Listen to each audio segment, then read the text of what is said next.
আমাদের দলের সেই সভাপতি এবং সাধারণ সম্পাদক একটি প্রার্থীর নাম ঘোষণা করে তাকে তাদের সমর্থন দিয়ে প্রকাশ্যে একেবারে সব জায়গাতে তার পক্ষে ভোট চাচ্ছে এবং মানুষকে বলছে যে এই প্রার্থীকে ভোট দিলে আমাকে ভোট দেওয়া হয়ে যাবে, আর ভোট না দিলে কিন্তু একেবারে আপনাদের সেই আমাকে চেনে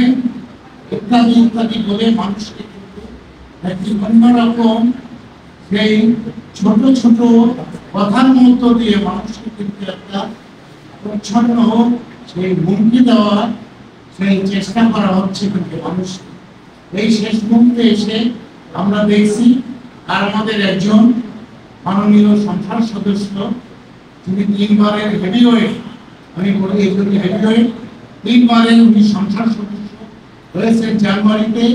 সেই মঞ্চে আমিও ছিলাম। আপনাদের অবগতি আমি জানাচ্ছি, আমি কাঠগড়ায় দাঁড়াতে রাজি আছি যে আমি ওই মঞ্চে দাঁড়িয়ে আমি তার পক্ষে নৌকার পক্ষে আমিও ভোট চেয়েছি। এটা অস্বীকার করার কোনো উপায় নাই। কেন চেয়েছি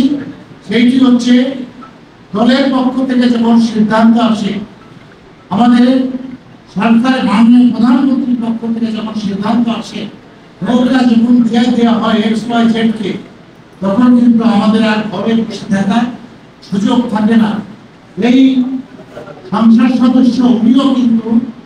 বললেন সবাইকে অবাক করে দিয়ে যে আমিও হচ্ছে যাকে প্রার্থী দেব তাকেই সবাইকে মানতে হবে। তিনি আবার তাকে দিলেন এই সময়ে সবচেয়ে আলোচিত সমালোচিত এবং যাকে সব সময় দৌড়ের করে থাকতে হয়, যার অতীত কর্মকাণ্ড একেবারে প্রশ্নবিদ্ধ, তার সেই এখন প্রিয় ভাজন সেই কিশোর গ্যাংয়ের প্রধান, আপনাদের ভাষায় পত্রিকার ভাষায় দুষ্ট লোকেরা বলে অন্য কায়দায়, সেই তাকে দিয়ে কিন্তু আরেকটি পরিবেশ নষ্ট করে চলেছেন। আমি আপনাদের কাছে বলতে চাই, আজকে আপনাদের